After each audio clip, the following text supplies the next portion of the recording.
Ari panggonku, kesatrianku, aku ya jejuluk raja muda ing Pringgonan. Dasanamaku ya tetuka. Arimbi Atmaja ya Raden Purbaya. Iku jeneng. Ya Dasanama.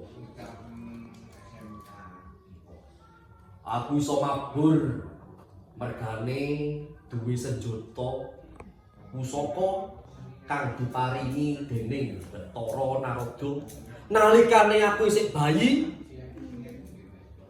aku dadi jago mateni Raja Kalapracuna.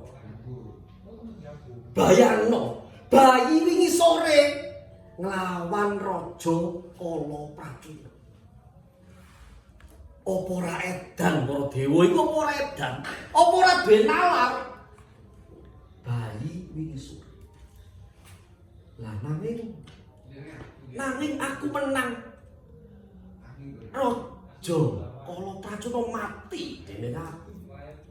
Mergo aku dicemplungno kawah Candradima. Malah ora masuk nalar arek bayi cemplungno kawah Candradima. Modarno kene. Ya ora. Modar. Ning dilalah kersane Gusti Allah. Ora mati ning aku tambah subur. Tambah sakti mandraguna. Kang aran kulitku, dagingku kaya robot. Iya, kaya robot.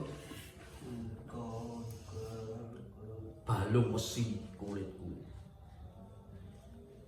Balung besi. Kulite kulit kokseng ya. Rambute iki lho ngene iki rambutku iki tekok bendrat. Dadi lek nyocok ngono iku ya metu getih ya krasa. Soale teko kasetanku siji aku duwe trumpah padha kacermo.